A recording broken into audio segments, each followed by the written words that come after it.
Bueno, entonces, yendo ahora, retomando lo de Roberto Schwartz, hay que decir que el planteo de Schwartz es bastante confuso, ¿no? Porque es, tiene algunas inconsistencias. En realidad, bueno, el título mismo, el texto que ustedes tienen, es Idea fuera de lugar. Esto fue interpretado, se difundió enormemente en América Latina, se ha debatido mucho ese texto. Es un texto, bueno, aparece no recuerdo el año, pero a fines de los 60 en una revista, la revista de la CEBRAP, originalmente, pero después vuelve a aparecer como prólogo a un estudio sobre la obra de Machado de Assis, ¿no? En el año 73 creo que es. Eh, y fue tradicionalmente interpretado como una denuncia, bueno, que retomaba este tópico, ¿no?, tradicional, que las ideas europeas en América Latina están fuera de lugar. Cuando en realidad, como vimos, él lo que estaba era queriendo combatir ese tópico que era propio de los nacionalistas.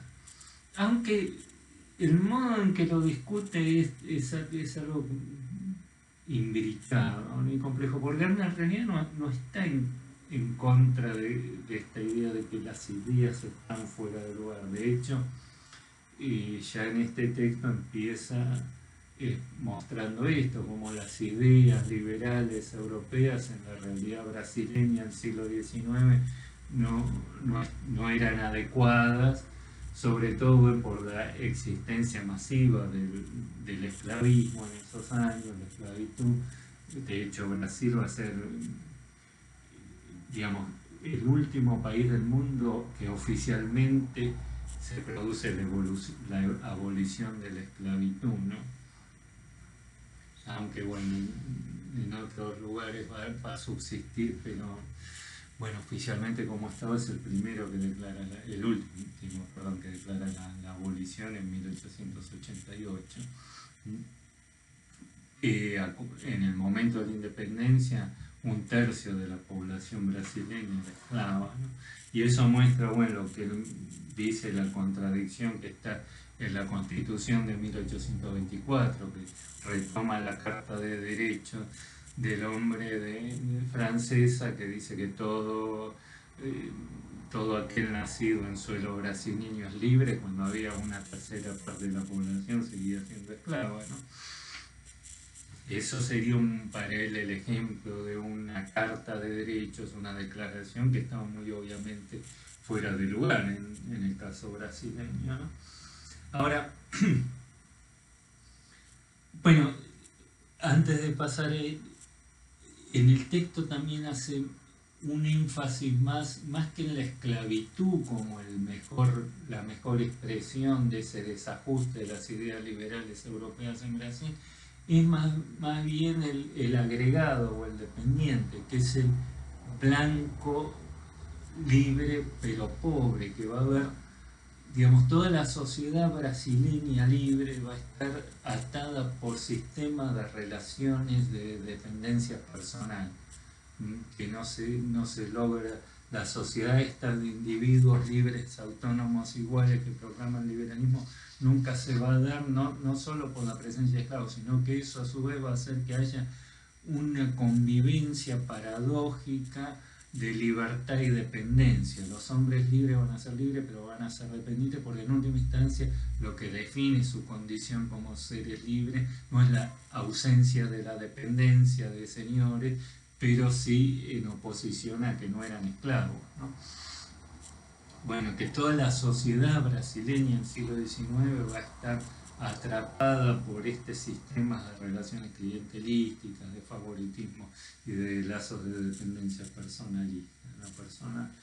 Bueno, el argumento de él en contra de este tópico de las ideas fuera de lugar no es que no estén fuera de lugar las ideas europeas en América Latina, sino que aunque están fuera de lugar, son las únicas que existen, no hay otras ideas distintas. Nosotros somos, digamos, lo más propio de Brasil y de la realidad latinoamericana es justamente ese desajuste, de ser una parte desajustada pero inherente al sistema capitalista mundial. No es otra cosa distinta, pero sí es ocupa un lugar problemático y paradójico en el interior de ese mismo orden, ¿no?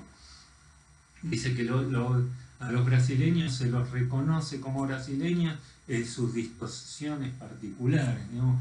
Lo que nos definiría y lo que definiría la cultura latinoamericana es esta paradoja de tener que pensar siempre nuestra realidad con categorías que no son adecuadas a esa realidad, pero que son las únicas disponibles. No hay un ser nacional por debajo de esa cultura occidental que busca manifestarse. Nosotros somos para él eso, ¿no?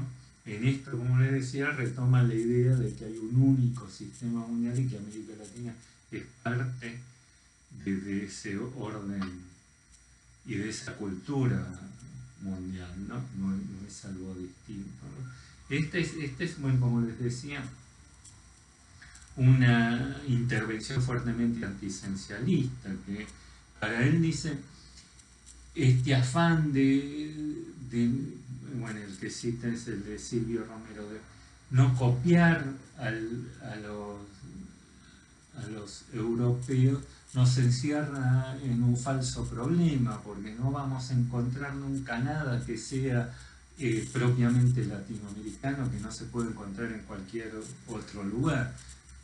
Bueno, acá solía decir, ¿no?, que de hecho los nacionalistas, digamos, en última instancia, este alegato de las ideas fuera de lugar tiene siempre un carácter fuertemente conservador, ¿no? Bueno, no solo porque sirve para menospreciar las ideas de los otros, sino porque además siempre las que van a ser las ideas fuera de lugar van a ser siempre las ideas más progresistas en su tiempo, el liberalismo en el siglo XIX, el marxismo en el siglo XX. Él dice, los nacionalistas acusan al marxismo de ser una idea exótica, extranjera, europea, como si el fascismo fuese un invento brasileño. Bueno, él dice, nosotros estamos condenados a pensar equivocadamente, a copiar modelos de ideas que son inevitablemente inadecuadas para pensar nuestra propia realidad, ¿no? Pero eso es lo que nos define justamente el carácter más propio de nuestra cultura latinoamericana y en las regiones periféricas en general, ¿no? Bueno, esto va a dar lugar a lo que se conoce aún hoy en Brasil como el debate, que es esta nota de María Silvia Carvalho Franco, que se llama Las ideas están en su lugar, donde acusa a Roberto Schwartz en particular, en este texto de Las ideas fuera de lugar, de replicar los sistemas dualistas que él se propone combatir. Para ella, las ideas nunca están fuera de lugar, porque si pueden circular en un medio social particular es porque existen condiciones locales de apropiación que sirven a algún objetivo, ¿no?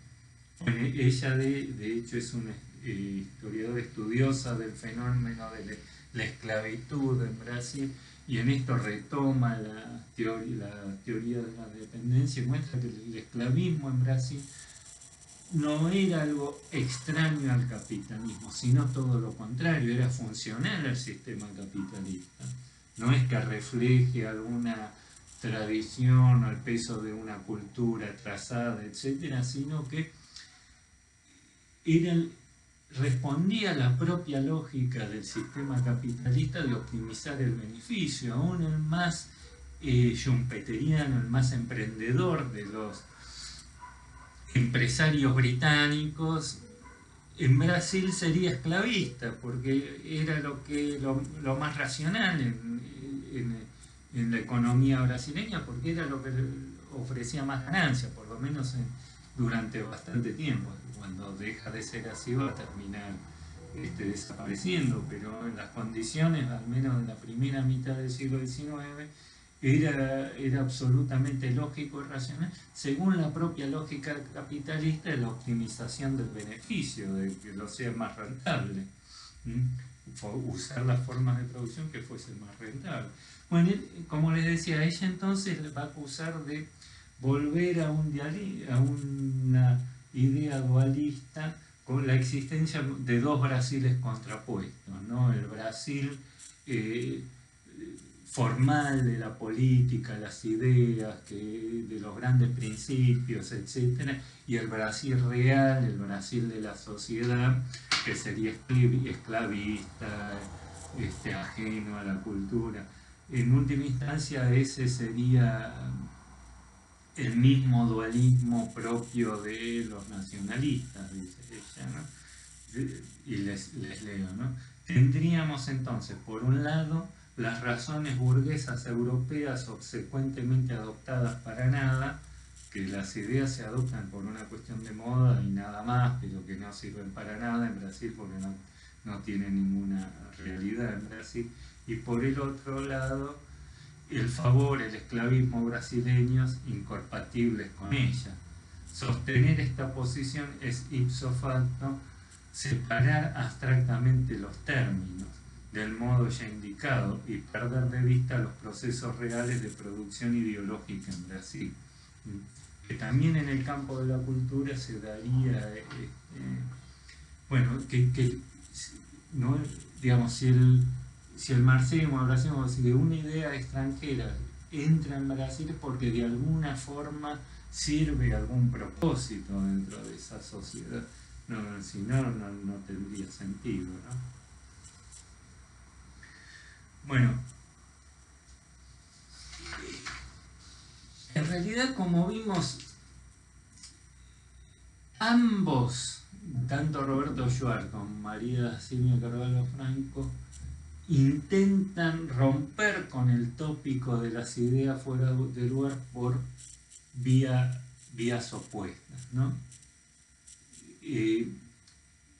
En realidad ninguno de los dos está ya dispuesto a ponerse a discutir en principio qué ideas están fuera de lugar y qué ideas no, como si hubiera ideas exóticas e ideas más propias a nuestro ser, ¿no? Romper con esta idea de esencialismo, ese dualismo. En el caso de Roberto Schwartz, enfatizando el carácter exótico de todas las ideas. En el caso de Carvalho Franco, por el contrario, mostrando hasta qué punto todas las ideas están fuera de lugar, que si no fuera así, no podrían entrar, serían invisibles, sino para esa cultura, sino es porque tienen condiciones de apropiación local, ¿no? Y en última instancia, el gran problema que subyace acá es la indecidibilidad del tópico. Como decía siempre, bueno, en el caso, por ejemplo, de Argentina, la generación del 37, Alvear, Sarmiento, Echeverría, van a acusar a la generación unitaria. Digamos, las acusaciones del carácter exótico de las ideas importadas es como un juego de espejos que se repite permanentemente, ¿no? La generación del 37 acusa a la generación ilustrada de Rivadavia de estar atrapado por ideas exóticas, bueno, ideas extrañas a nuestro ser.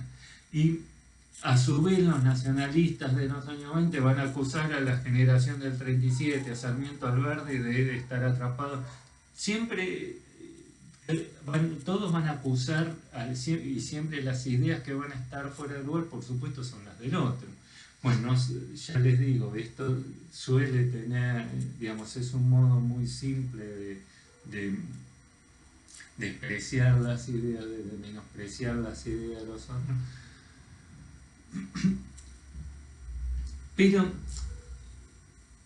digamos, el gran problema es cómo tematizar el problema de de las ideas fuera de lugar sin recaer en este juego de espejos, ponerse uno entonces a discutir, no, en realidad no son estas, sino tal otra las que están fuera de lugar, etc., ¿no? Digamos, el tema de las ideas fuera de lugar es siempre sumamente interesante siempre y cuando logremos tomar distancia analítica, poder objetivar y no entrar nosotros en ese mismo juego. Bueno, les daría algún ejemplo para ilustrar esto, ¿no? Parece que no tiene nada que ver. No sé si los conocen ustedes a Fabio Serpa, lo conocieron a Fabio Serpa, probablemente no. Alguno quizá les suene por la canción de Calamaro, ¿no? Él decía que Fabio Serpa tiene razón. Fabio Serpa fue un famoso omniólogo, ¿no? Un charlatán total, que se dedicó a estudiar el fenómeno ovni y recorrió el mundo haciendo supuestos estudios científicos sobre el fenómeno de los ovnis en el mundo, ¿no? La llegada de extraterrestres al mundo.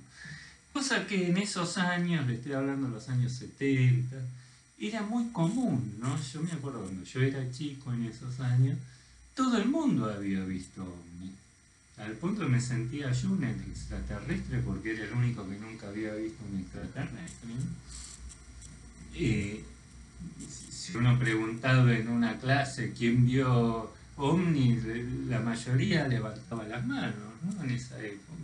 Más, había un periódico de izquierda, un grupo de izquierda, el Corpo Sadista, que decía que la gran tarea de los revolucionarios era contactarse con los extraterrestres, porque si llegaron a la Tierra es porque es una sociedad avanzada, entonces debe ser socialista, ¿no? Tenía un periódico que se llamaba Grupos Proletarios y los otros grupos de izquierda los solían llamar graciosamente postplanetarios, ¿eh? Ahora, hoy nadie ve ovnis, yo me imagino, espero que sea así, no sé si les preguntara a ustedes quién de ustedes ve ovnis, la mayoría seguramente no lo habrá visto, probablemente nadie dice. Y eso es un fenómeno interesante, ¿no? Que nos dice mucho de qué cambió en los últimos 50 años y por qué hace 50 años todo el mundo veía ovnis y hoy nadie ve ovnis. Ahora, si nosotros le preguntáramos a Fabio Serpa por qué, y él nos diría, la respuesta sería muy obvia, porque en los años 70 vinieron más ovnis a la Tierra que ahora, y ahí se terminó la discusión. Todo lo que puede tener de interesante se pierde, todo lo que nos puede llegar a decir de esos grandes cambios culturales, sociales, que hubo en estos 50 años, se pierde en el momento que decimos, bueno, es simplemente una descripción de la realidad. Bueno, lo mismo entonces pasa con el tópico de las ideas fuera de lugar. Es muy interesante ver por qué, por ejemplo, para la generación del 37 las ideas ilustradas de Rivadavia estaban fuera de lugar. Siempre y cuando no las tomemos literalmente, que si decimos, para la generación 37 las ideas rivadavianas estaban fuera de lugar, porque efectivamente estaban fuera de lugar, y ahí se terminó la discusión, se pierde toda capacidad analítica, se termina toda posibilidad de análisis. De lo que se trata es de ver qué es lo que llevó a estos sujetos a pensar que esas ideas están fuera de lugar, sin ponerse a si están o no están fuera de lugar. Bueno, como les decía, de alguna forma tanto Schwartz como Carvalho Franco buscan escapar entonces del tópico, ponerse a discutir si tal o cual idea está fuera de lugar. Pero es cierto que en el caso de Roberto Schwartz que estamos analizando, no logra romper verdaderamente, y de ahí las confusiones a que ha dado lugar este texto, porque, en el fondo porque no tiene todavía las herramientas conceptuales necesarias para hacerlo, ¿no? Y esto se ve más claramente en un punto central, ¿no? Que es, bueno, esta insistencia suya de que las ideas europeas están siempre desajustadas en Brasil y en América Latina, y esto es lo que le molestó también a Carvalho Franco, es que estaría dando pábulo entonces a los sectores nacionalistas que dirían entonces, bueno, que las ideas marxistas en Brasil estarían fuera de lugar, bueno, que las fascistas también lo estarían, es un consuelo bastante pobre, el punto es ese, entonces recordemos que él sigue siendo, no sé, marxista. Entonces ahí en una revista, Movimiento, le hacen esa pregunta, pero esto que usted dice entonces no estaría dando lugar a esto, a que se diga que las ideas marxistas están fuera de lugar, y es ahí que él, bueno, contesta, dice, las ideas están en su lugar cuando representan abstracciones del proceso a que se refieren, y es una fatalidad de nuestra dependencia cultural que estemos siempre interpretando nuestra realidad con sistemas conceptuales creados en otra parte a partir de otros procesos sociales. En este sentido, las propias ideas libertarias son con frecuencia una idea fuera de lugar, hasta acá es lo que venía diciendo, pero agrega, y solo dejan de serlo cuando se las reconstruye a partir de las contradicciones locales. Entonces lo que termina diciendo ahí, digamos, resuelve por un lado el problema de que las ideas marxistas no estarían fuera de lugar en Brasil siempre que se las reconstruya de acuerdo a la realidad local, pero en el fondo termina nuevamente convergiendo con los postulados de los nacionalistas, porque salvo, no sé, los sectores más radicales que no nacionalistas más extremos, que no quieran saber nada con ninguna idea europea, en principio ningún nacionalista estaría en contra de tomar ideas importadas pero adecuarlas a la realidad local. Que es en el fondo, digamos, lo que estaría diciendo acá no sería muy distinto de lo que decía el movimiento antropofágico ya en los años, a comienzos del siglo XX. Bueno, el manifiesto antropofágico, ¿no?, de Oswald de Andrade fue una corriente en las vanguardias brasileñas que retoma, bueno, los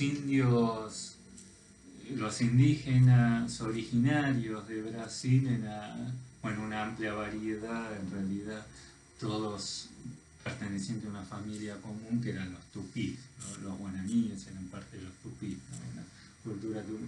Eran caníbales. Y bueno, esto dio lugar a Montaigne, el famoso ensayo de los caníbales sobre el canibalismo, donde reivindica el canibalismo Montaigne, porque tenía un sentido ritual.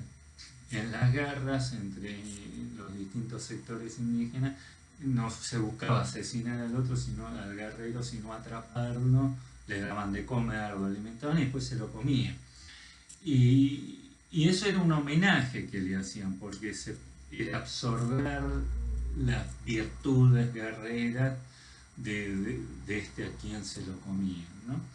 Bueno, de alguna forma esta metabolización de las ideas extranjeras era la propuesta del movimiento antropofágico, y que en última instancia, bueno, no es demasiado distinto, como les decía, lo que está entonces proponiendo acá Roberto Schwartz, ¿no? Pero digamos, el problema es que él no puede evitar la recaída en el tópico, porque en última instancia las herramientas de las que él apela siguen siendo las propias de la historia de ideas, que vea las ideas como representaciones más o menos adecuadas de la realidad. Y mientras permanezcamos en el plano de las ideas, es cierto que nunca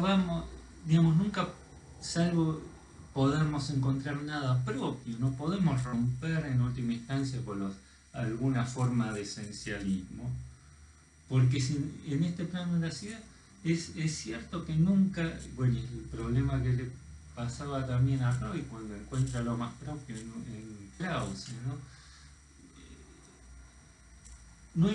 no vamos a encontrar, como dicen, ninguna idea que sea original latinoamericana y que no podamos encontrar en ningún otro lado, porque efectivamente no es en el plano de las ideas donde vamos a encontrar las huellas de lo que identifica o que especifica los sentidos particulares que adquieren esas ideas producto de los traslados contextuales, porque las ideas, como vemos, son abstractas y genéricas. No es en la dimensión semántica, sino en la dimensión pragmática. No es en lo que se dice, sino en quién lo dice, a dónde lo dice, cómo lo dice.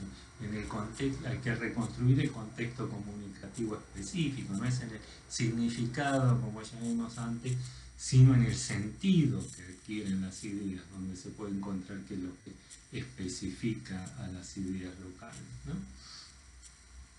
O donde se ven las huellas del contexto particular de enunciación.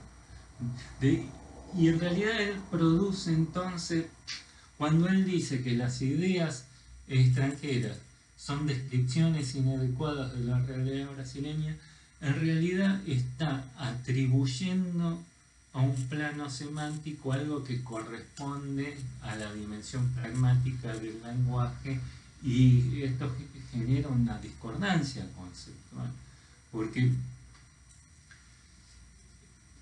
las ideas pueden ser verdaderas o falsas, pero nunca están fuera de lugar.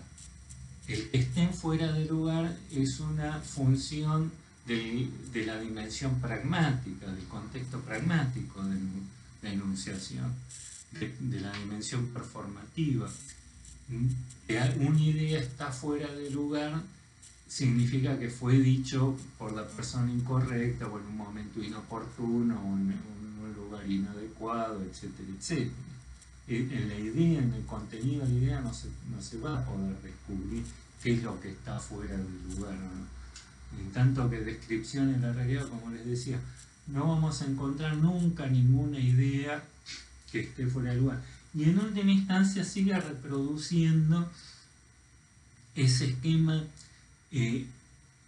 abstracto, esa visión abstracta y genérica tanto de Europa como de América Latina, cuando dice que las ideas europeas, como dicen los nacionalistas, están fuera de lugar en América Latina.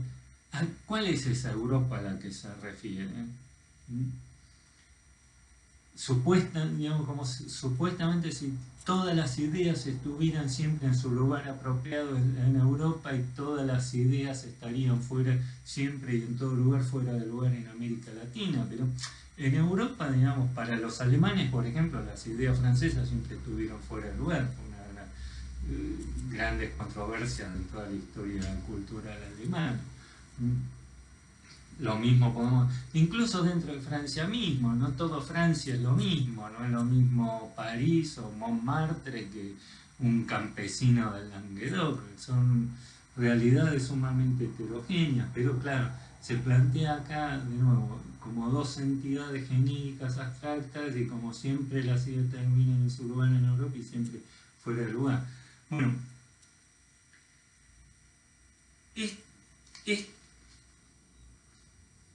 bueno, hay lo que hace, digamos, esto tiene que ver por qué él se aferra a este tópico de las ideas fuera de lugar, cuando originalmente en realidad su objetivo era todo lo contrario, era rechazar esto.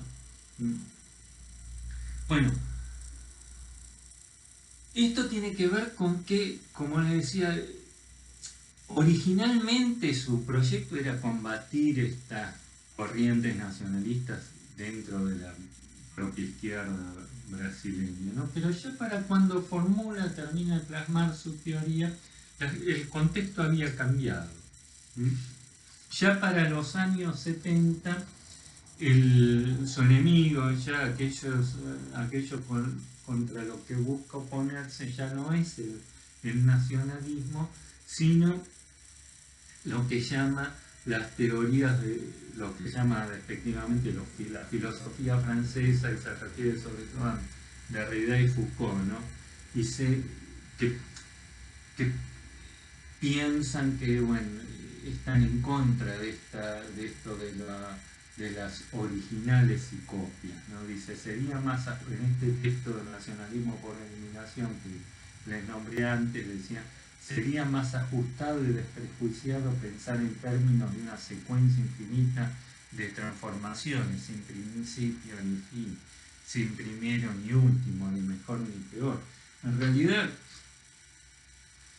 es cierto que buscar el original respecto del cual digamos, todos los textos se basaron siempre en algún otro, sería como una cadena infinita, pero para él esto George le va a dar un contenido ético a esta batalla en clave que él libra. Dice que estas teorías francesas, dice, ayudarían a expandir la autoestima latinoamericana y liberar la ansiedad del mundo subdesarrollado, ¿no? Nuestra cultura no sería una mera copia degradada de modelos europeos. Y de esta forma, les decían, libera nuestra ansiedad al precio de perpetuar las condiciones que mantienen esa dependencia cultural respecto de Europa, ¿no? Ahora, el punto no es verdaderamente una cuestión ética, ideológica, política, sino si el modo en que él lo plantea resulta una forma apropiada de comprender la dinámica cultural, lo que él mismo se propone, ¿no? La dinámica de los procesos culturales en las regiones periféricas. Y este modelo de esquemas y desviaciones del tópico de las ideas fuera de lugar resulta apropiado. En esto, bueno, les decía, si él se aferra entonces a este punto, porque ya su preocupación no era el nacionalismo, sino que en los años 70 en Brasil y en todo el mundo empieza a surgir un mercado avanzado de bienes culturales que ha logrado asimilar todo impulso transgresor, todas las vanguardias de los años 60 que fueron provocadoras, los happenings, todos estos movimientos culturales que se propusieron como transgresores y contra la lógica del mercado, etcétera, terminaron en los años 60 siendo un gran negocio, ¿no? Fueron asimilados a la lógica capitalista, la cual terminaron reproduciendo. Y él identifica de alguna forma esta filosofía francesa con esta capacidad del capitalismo de asimilar.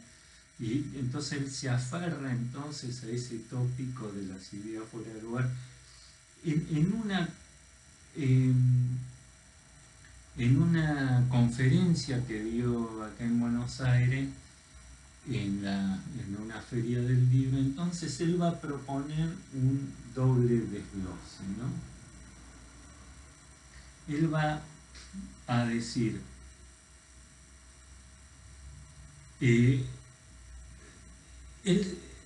digamos, va a estar en contra, habla de una doble desautomatización. Por un lado, él va a rechazar la idea de que el europeo sea superior y él va a retomar la idea de Candia, Antonio Cándido, que fue su maestro, un gran crítico literario brasileño, que el europeo sea superior y lo latinoamericano sea inferior. Y de hecho en la literatura es muy claro eso, de ninguna forma podemos pensar que no sé, Borges, Cortázar, García Márquez sean autores menores respecto de los europeos. Pero él aún así va a resistir a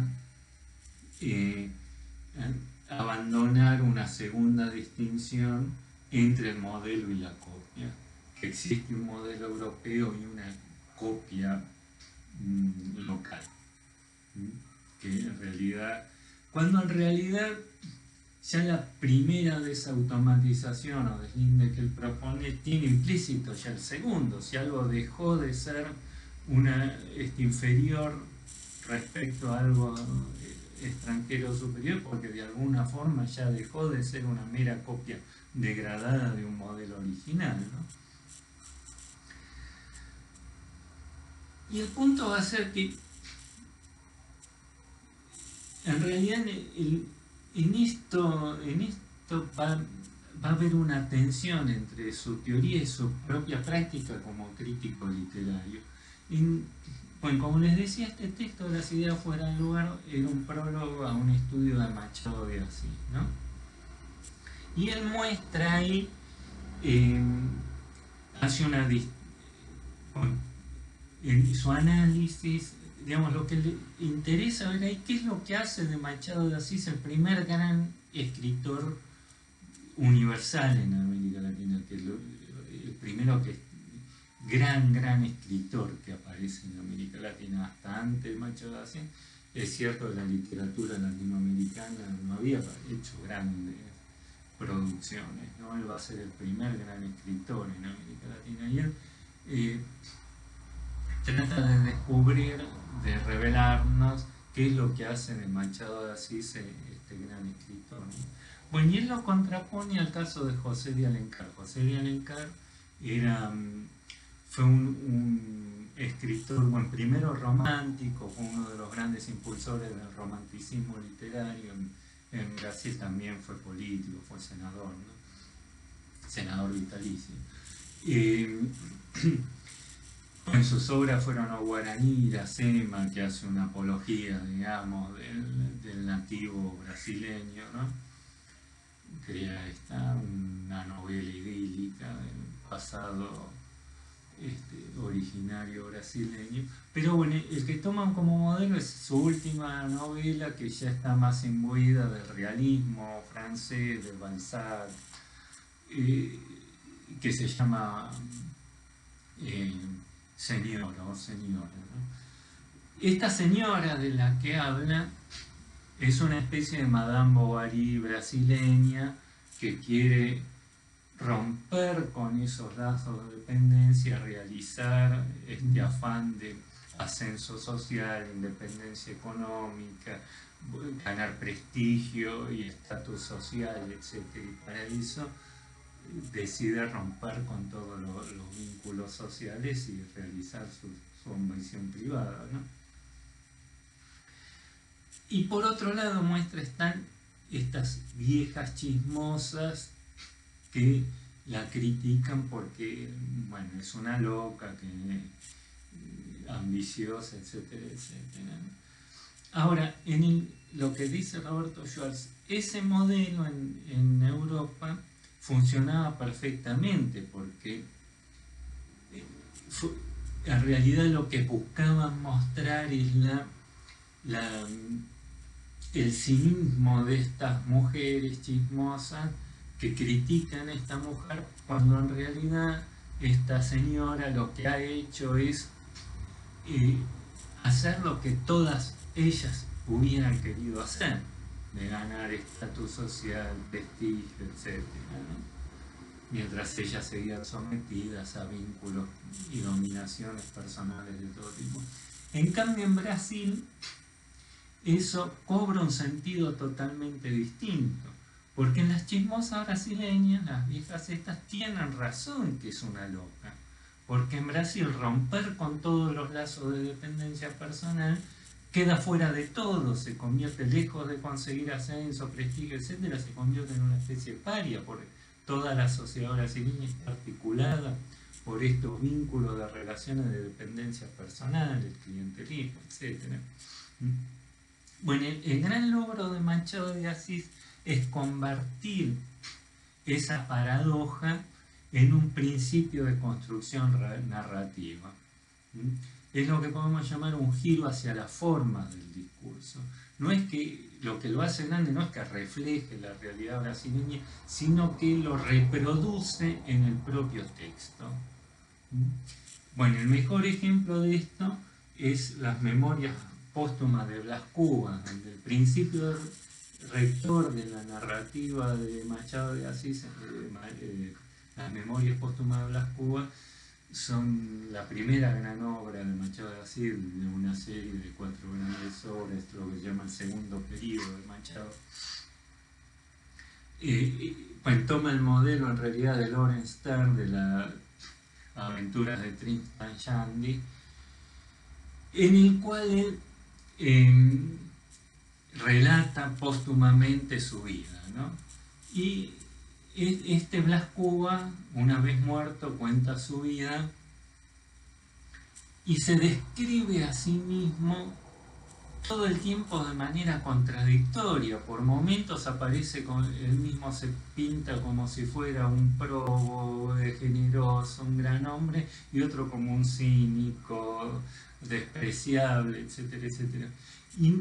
Y no podemos nunca en el texto saber cuál de ambas perspectivas opuestas es la correcta, ¿no? Este principio de la digresión permanente que va saltando de un punto de vista a otro sin nunca poder establecer una verdad, ¿no? Bueno, ¿qué es lo que logra Machado Assis? Ahí, digamos, reproduce cuál es la dinámica de la sociedad y la economía brasileña. La economía brasileña y la sociedad brasileña es como, para Roberto Schwartz, es como esa cinta aeróbica donde uno corre y está siempre en el mismo lugar, ¿no?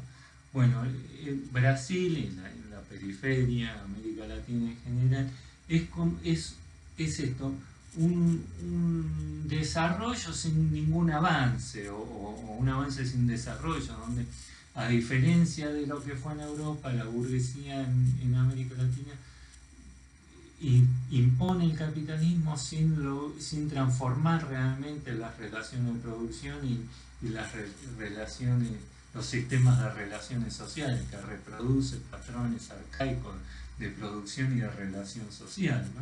Que es un avance sin progreso. Bueno, en esto dice él que es que lo compara Machado de Assis con sus grandes contemporáneos rusos, Dostoyevsky, Tolstoy, etc., que dice desde la periferia se puede ver la verdad del efecto realista de la novela europea, que es su inherente falsedad, es donde se revela justamente, se expresa mina su carácter de pretensión universal, en donde revela su lado oscuro, escondido. Y en ese sentido comparte con los rusos. Rusia sería en esos años también la periferia de Europa, ¿no? Bueno, este es el gran aporte que hace él, que tiene que ver con el giro hacia la forma de los discursos, ¿no?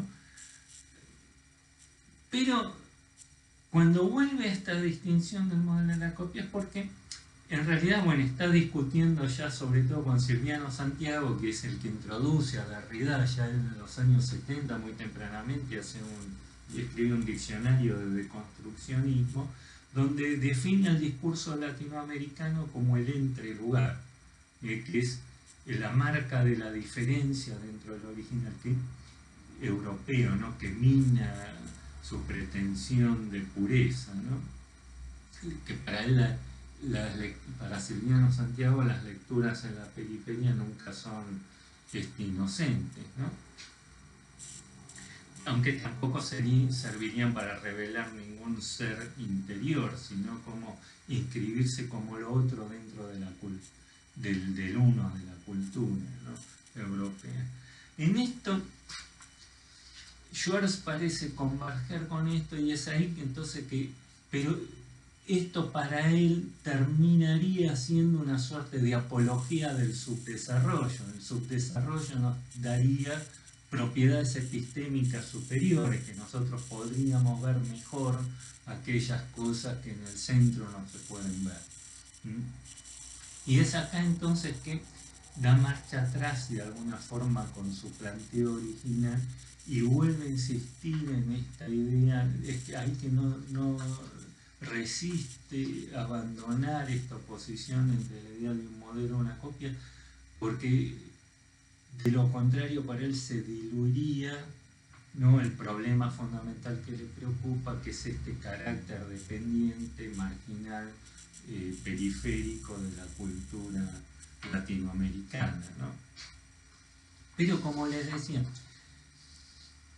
el punto fundamental es que, de nuevo, si permanecemos en el plano de las ideas, digamos, hay un problema. Cuando pasa la teoría política, justamente se pierde aquello que es el gran aporte de él como crítico literario, que es ese giro hacia la forma. No es en el contenido de las ideas, sino en la forma de los discursos, donde uno podría entonces encontrar alguna huella de aquello que particulariza las ideas y las diversifica a partir de estos traslados contextuales, porque como decía, las ideas no contienen las huellas de sus condiciones de enunciación, ¿no? Sino que son las proposiciones, las enunciaciones lo propone. Digamos, el perder de vista esta dimensión pragmática en última instancia es lo que termina impidiendo romper con el tópico y cayendo nuevamente dentro de los marcos tradicionales de la historia de ideas. Digamos, le voy a dar un ejemplo de cómo podríamos entonces reformular, replantear este problema. Bueno, un modelo al que podría servir para ver una perspectiva distinta, cómo se podría plantear la problemática de Schwartz de una forma mucho más coherente, consistente y provechosa, ¿no? Sería el caso de Yuri Lotman, un semiólogo ruso-estonio, ¿no? Que bueno, él rompe con el esquema monolingüista de emisor, mensaje, destinatario de la semiótica tradicional, y habla de la existencia, él habla de una semiosfera, un espacio semiótico que alberga siempre pluralidad de códigos que están en permanente interacción, en intercambio entre sí. Para él, todo intercambio comunicativo presupone siempre a la existencia de al menos dos códigos y un operador de traducción, ¿no? Y esos códigos tienen un principio de autoclausura, que es lo que, digamos, nunca pueden asimilar ningún material simbólico proveniente de su entorno si antes no resulta adaptable, asimilable al propio código, ¿no? Es en este sentido, digamos, como diría Carvalho Franco, que nunca las ideas están fuera de lugar. Si son apropiadas es porque son asimilables a esa realidad, ¿no? Pero al mismo tiempo, dice Lotman, ningún código es homogéneo, ninguna cultura es homogénea, sino que coexisten en ella pluralidad de códigos diversos, diversidad de protocolos de apropiación de ese material simbólico proveniente de su entorno semiótico. ¿Qué es lo que nos permite ver? Ya romper con el esquema de las ideas fuera de lugar, que habría ideas que estarían por su propia naturaleza desajustadas a la realidad. La pregunta es, ¿cómo las ideas pueden ser asimilables y al mismo tiempo encontrarse fuera de lugar?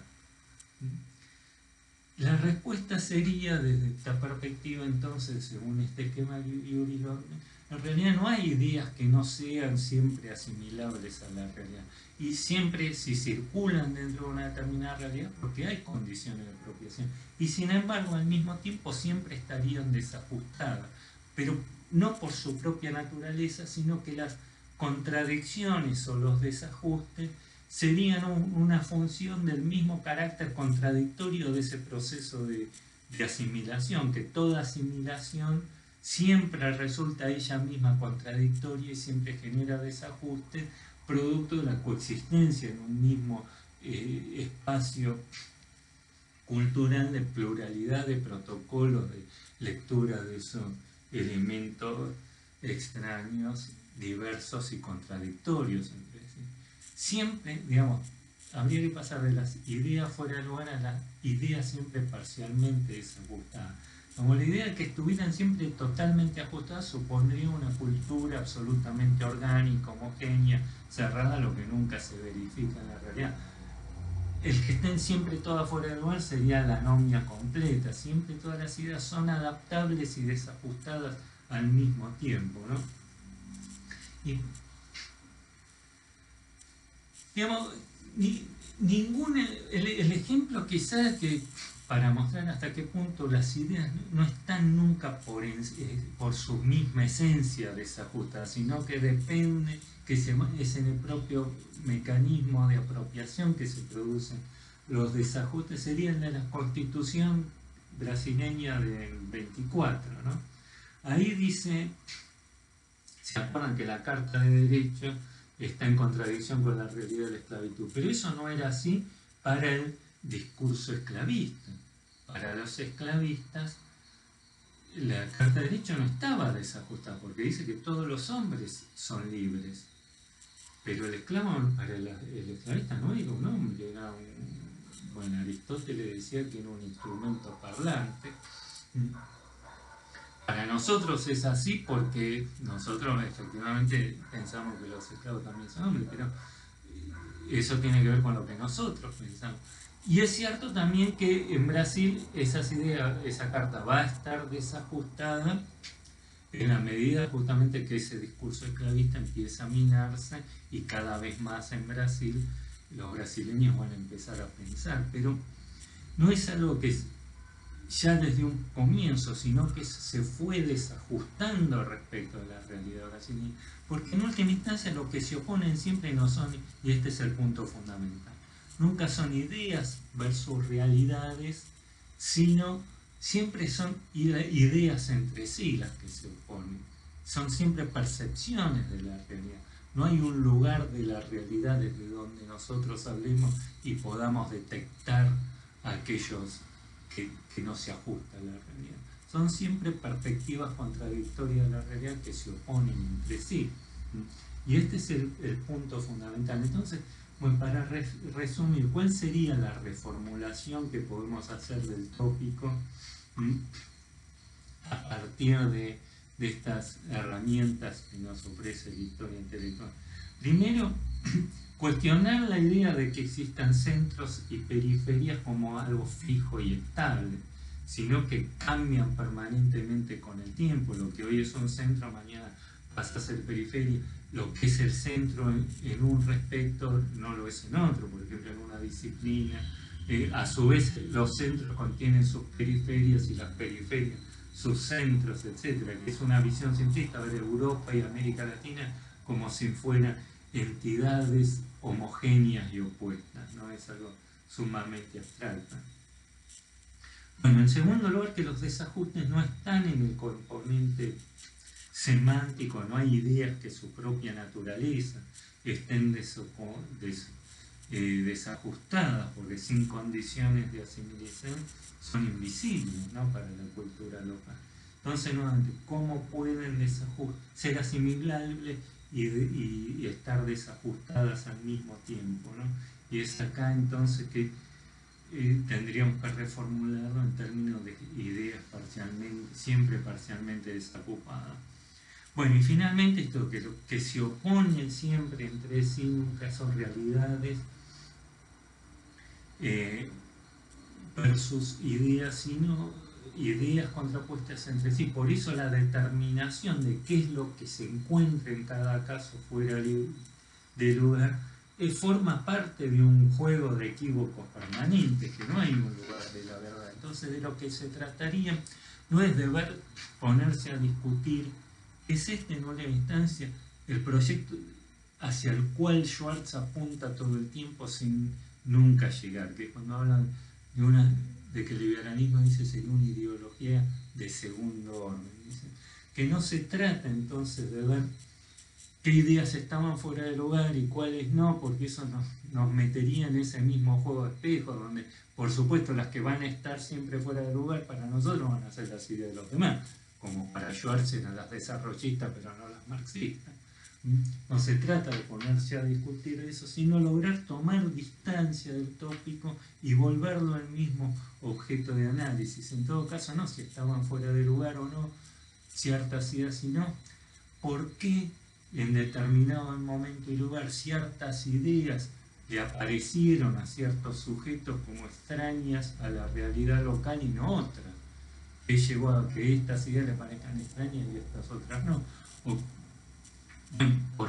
por qué ideas y modelos que para ciertos sujetos están fuera de lugar, para otros no, y viceversa. Y finalmente, ¿por qué ciertas ideas que para ciertos sujetos en determinado momento estaban en su lugar, de repente le empezaron a aparecer como exóticas y viceversa? Ideas que les parecían exóticas en determinado momento quizá empezaron a verse como aparecerles como apropiadas a la realidad local, ¿no? Es esto, digamos, uno podría retomar este proyecto original de Schwartz, entender la peculiaridad de los modos contradictorios de circulación y apropiación de ideas en contextos periféricos a la cultura occidental, pero que para ello entonces necesitamos romper definitivamente con los marcos, las herramientas conceptuales propias de la historia de ideas que no permiten nunca tematizar el tópico sin caer nuevamente en las antinomias y los esencialismos propios de la historia de ideas y en última instancia de esas corrientes nacionalistas que se propone discutir.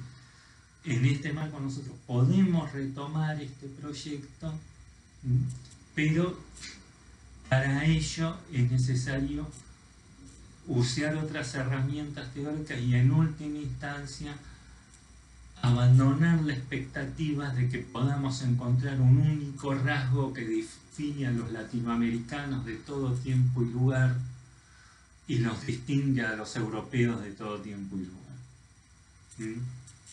De lo que se trata es analizar históricamente cómo es que se producen concretamente esos desajustes en cada contexto histórico particular, en cada momento y lugar particular, sin pensar que vamos a poder encontrar algún rasgo esencial que nos identifique a los latinoamericanos de toda condición social, histórica, en todo momento, en todo lugar, etc. Bueno, dejamos entonces acá sí ya la parte teórica y entramos la clase próxima en el núcleo histórico. Vamos a ver todo esto, cómo se puede aplicar concretamente al análisis de texto en la historia intelectual latinoamericana. ¿Sí? Bueno, gracias.